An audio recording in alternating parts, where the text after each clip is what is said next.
Hey everyone, Rob Montgomery here in the Smart Film School in Berlin. I hope that you are enjoying your day, and I wanted to share some tips with you about stabilization because LumaFusion 3 has come out, and stabilization from Core Melt is a new feature, and it's pretty exciting, and I thought we might take a look at it, how it's going to work with shots that are handheld, that are more stabilized, less stabilized. I thought I would just go right into teaching mode here and open up a LumaFusion 3 project. You can tell it's LumaFusion because it's got the resizable, the resizable windows here. And I've got some recent shots that I made that have, well, stabilization issues or need to be stabilized or have been tried to be stabilized in other ways. And so this first shot you see here is pretty smooth. Let's watch it and then we'll talk about it here.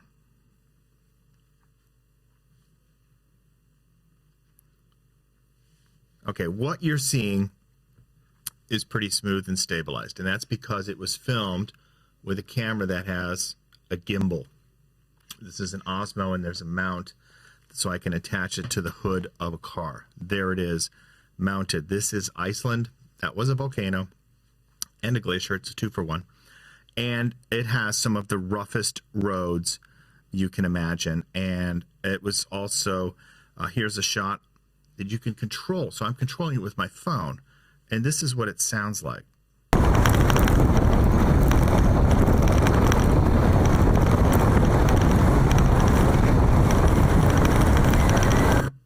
So very windy, very rocky, trying my best to stabilize the shot here using mechanical stabilization. A gimbal isolates a lot of that vibration and does a really great job. I'm also filming in 4K.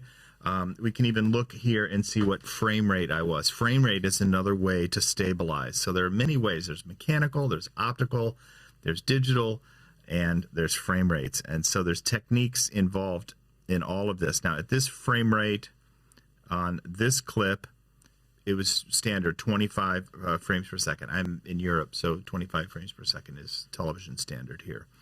It's 30 frames per second in the US, 24 frames per second for filmmaking. So anyways, it wasn't at a multiple of that. So sometimes we'll work at 50, 100, 200 frames per second to help stabilize shots. In this case, 25 frames per second at 4K. So maximum resolution, which means I could really zoom in on this shot quite a lot and not lose much detail. It's going to hold a lot of detail there. But what I wanted to do is not necessarily crop that, but I might want to stabilize that shot. And down on the bottom here of this LumaFusion 3, the new update, there is a stabilization icon. And what it enables is something called lock and load stabilization by Core Melt, which is, if you've used Final Cut Pro, is really, really familiar. It's deadly fast. If you just tap on the slider there, it analyzes that clip. Now that clip is not very long. It's maybe 10 seconds over here. I can see it's 10 seconds long.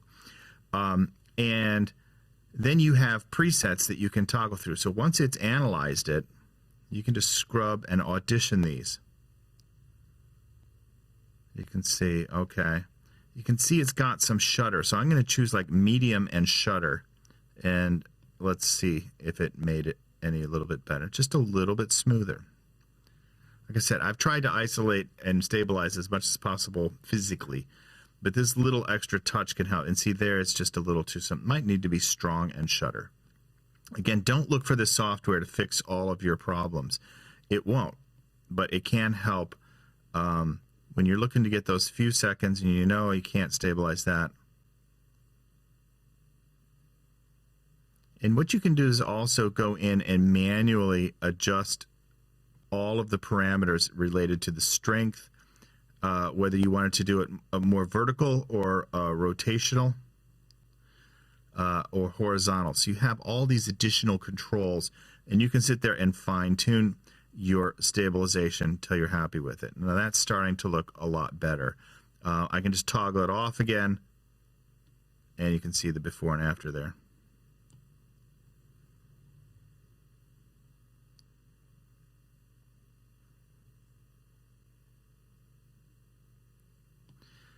shots that need stabilization like this is extreme.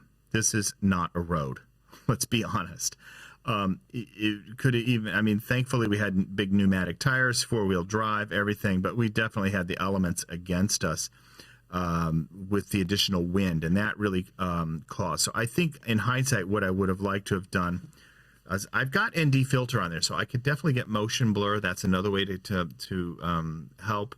I did have a lot of ND filter there on the front of that lens, and probably would have dropped the resolution from 4K back to 1080p and gone for a higher frame rate. Now, this is an older camera. This is like 6 years old at this point. So there are more options that we're going to be talking about, like with smaller cameras like GoPros and with the smartphone. So we're going to show some more examples here. Let's go to the next clip. Here's the Glacier. See that nice, smooth, mechanical pan, but it's still a lot of jitter in there. And that's where you might look to an app like, a plugin like this in LumaFusion to stabilize. It may or may not work for you. Here's another shot. Now we're going up the Glacier again. Very rough road. It looks pretty smooth right now. See, right in there. Let me just trim that part. Definitely you can see some rolling shutter artifacts in there. So this is the section I'm talking about right here. It's just a lot more, it just looks more like it's in jello, So here, I'll make it a little bigger. We can see that.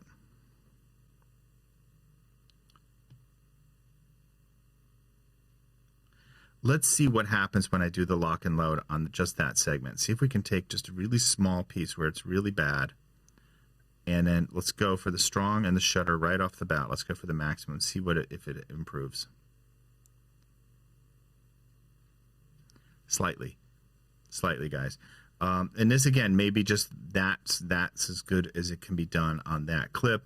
There may be more tweaks that I could attempt here with all of these controls, but there's not a lot of guidance here. You're going to have to kind of, understand rotational strength and vertical strength. What's a scale mode? What's smart scaling speed? What is a margin fill? These things are nice. If you happen to have that advanced knowledge and that amount of need. Like I said, it's a lot easier to stabilize with slow-mo. Let's look at an example of something where we just change the frame rate rather than try to fix it in the mix. You can only sometimes fix things so far. Here is a shot handheld with the iPhone 12 in 240 frames per second, and with the native camera. I locked focus and exposure, so I didn't have anything shaking around.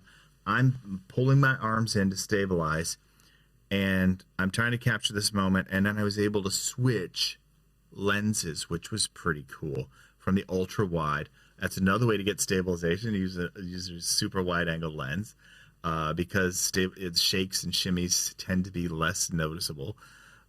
Here's a handheld shot in real time. So again, now we're back to probably 50 frames per second. Let's see what I had set there. 25 frames per second. So I'm shooting at 25, and that clip is, again, just one hand on the bike, one hand. So I'm getting the pneumatic tires are helping a lot. But let's see what happens if I can stabilize that. What would happen to that clip? A double tap again, go down to stabilize, turn on the core melt. It's going to track the dominant motion. And let's scrub and audition. So the combination of all those things, the mechanical stabilization in the iPhone 12 Pro Max, that's right, even at the sub-miniature level there, the lenses are isolated similar to the way that they would be with a gimbal. In other words, they can remain steady even if the housing around it shakes. So that's mechanical stabilization. Then it has optical image stabilization, which is, again, a software. And then I'm stabilizing, which is mechanical. and the pneumatic tires are also helping smooth things out. So there's a lot of things going on there to try and get a smooth shot.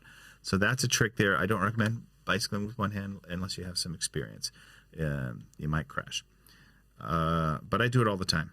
Here I do it again. Here's a different surface. So again, I'm just trying to make some tests here with different surfaces. And you can see I've tilted the camera down so you can just see how much vibration is coming through the frame. Okay, so let's take it from there and let's try to stabilize that clip, the second half of that. Go in, stabilize, turn on.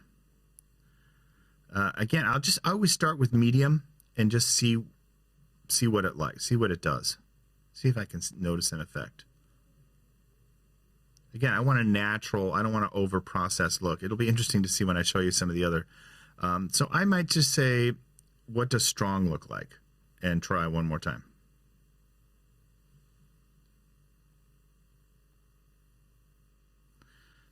I think medium and shutter might be the one. Let's try that.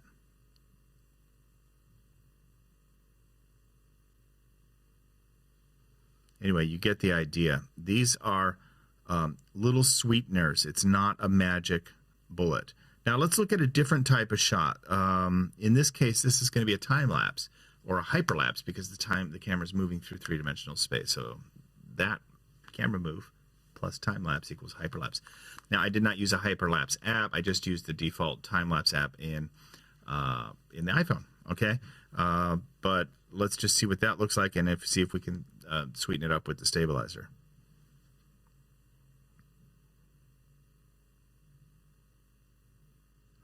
It's already pretty smooth. So there is some hyperlapse thing happening in the camera, I would guess. Now, I don't really know that. Some things are opaque with Apple. But basically what hyperlapse apps do is take the sensorometer data and use that to help digitally, basically algorithmically stabilize footage. So I don't know if that's happening in the time-lapse app with Apple, if it's detecting motion and then taking that data and applying it. I know earlier apps like hyperlapse apps would do that. And I'm just saying it has the similar kind of look. So what could that be improved with stabilization? Well, let's go into the stabilization, turn it on. It's going to track dominant motion. Again, I'm going to start with medium, and let's try that.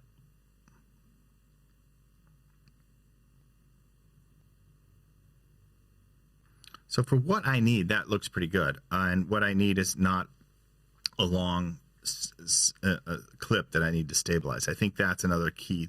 Don't look for it to do magic, especially if your clip looks like this. Now this one is horribly filmed by me, and well, there's just a lot of up and down. You know, I'm hiking up this hill basically. Let's watch it. I'll show you.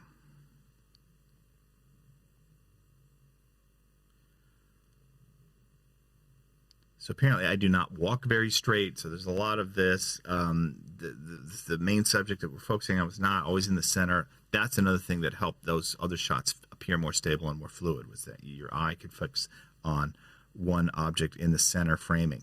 Here, I tried to do it, but you know, it slides over, slides down. I'm not sure that this is going to create gimbal-type moves, but let's give it the old lock and load. And let's go for strong right off the bat and see what it looks like.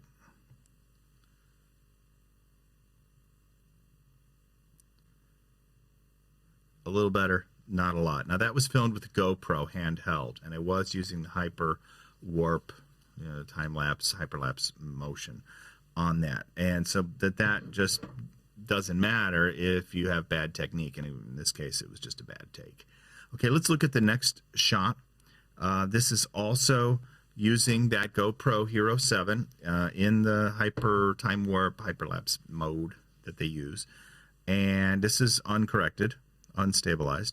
And let's just look at that. We had stumbled. This is Greece, if you're wondering. This is Greece, the Isle of Crete. And this was in March, right as the pandemic was spreading in 2020. And so This place was isolated already. They were rebuilding, and when we came upon it, it wasn't on any map that we'd seen. It looked basically like an evil James Bond's villain luxury resort. And so we just had to film it. And so that was just a little walkthrough shot. So it's a POV, point of view shot. And you can see right there, it's just not as level. It's pretty smooth. But what would happen if we applied stabilization to it? That's what we're here to learn, is like, okay, if we apply that lock, okay, I already had applied it. Oops. Okay, so let's look at it without being applied. So that's why it looked pretty good. I had some stabilization applied. Here it is, the raw. You can see that me walking, basically. I do not walk smoothly.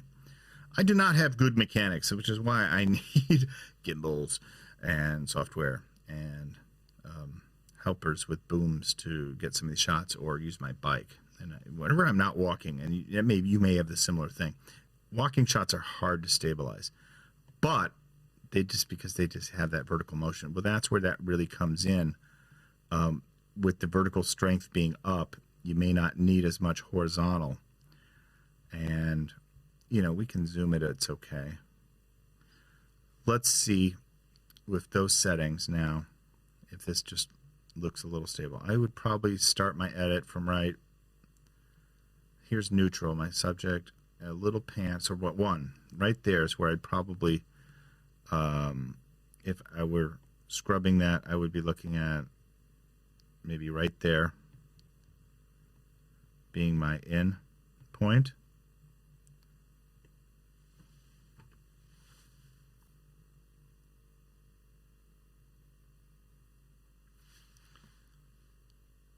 Yeah, it's looking better.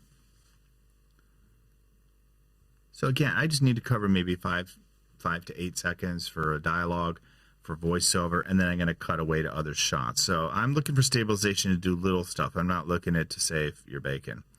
Another common shot you might do is a dolly in shot, or in this case it's a dolly in, but it's going from inside to outside. So there's the full circle thinking on this. This is a dolly in shot. Let me just play it for you. You can see the footsteps there.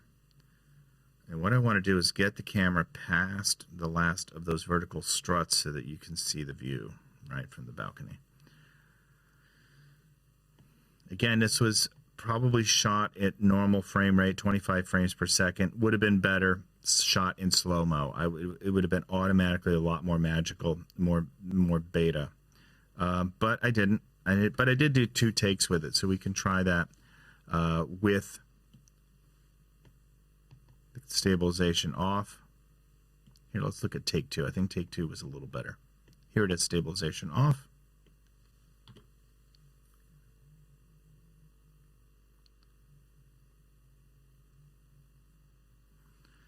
Yeah, there's just no way, unless I think I really zoom in, that is going to help too much. I'm going to go for strong.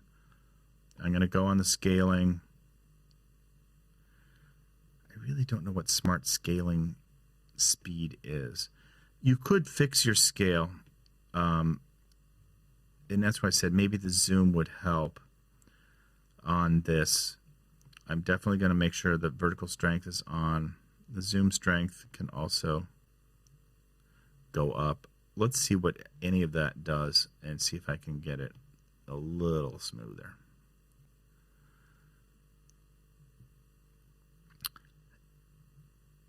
It's a little bit smoother, but it's definitely bobbing, and if you've got a better settings for stabilization than I'm able to find here, please do share it in the comments and we'll all get smarter. Still, the best way to get stable shots, big pneumatic tires, car tires do that. Here I've got the old GoPro on the old GoPro suction mount hood of the car, and center lined. Again, we're driving. Here's Crete, and this is the road we're going to go on. Here, let me set this up for you, and yeah. Okay, we are rolling at 2.7K in the wide mode, 25 frames per second.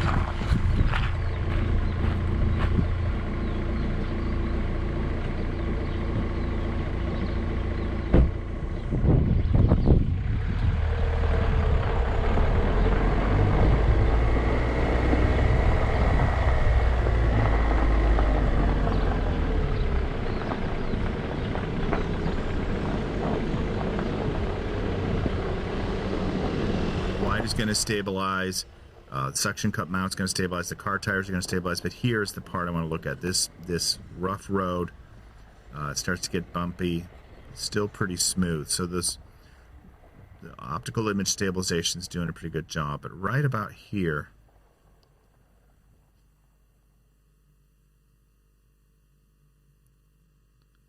it's still not bad. Maybe I already turned on the optical. Nope, here's the optical image stabilization. This lock and load stabilization by core melt. In this case, I might just use a light setting. It's already pretty smooth. This just might help that out a little bit. And again, I'm really only going to be worried about it from here. We don't need that guy talking. No, we don't. So let's see how that looks.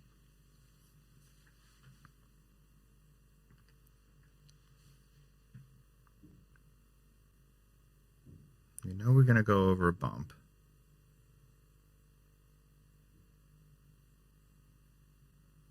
Yeah, it looks pretty good. Again, I'm not going to go for a long cut on these. And then the last one I want to show you is something that's really, really strange. I've had a lot of fun with lately, and that is using a 360 camera attached to my bike. It is an Insta360 1R. It has two lenses, basically opposite facing, and a center mount. And you mount this to your bike, which I found was really cool using a Manfrotto V35 clamp. Very easy. It's what I use in my ceiling lighting here in the studio. And then you basically are capturing circular or spherical video. Not circular, or spherical video. It's a ball. And you can take a position in the software of the app of whatever view you want towards that ball, and it will output HD video. And then you can do really cool stuff like this, which involve no camera motion, no actual panning. It's all done in software. And this is what I'll end with, is just a final way to do some stabilization. In this case, completely with a different type of camera and a fun app from Insta360.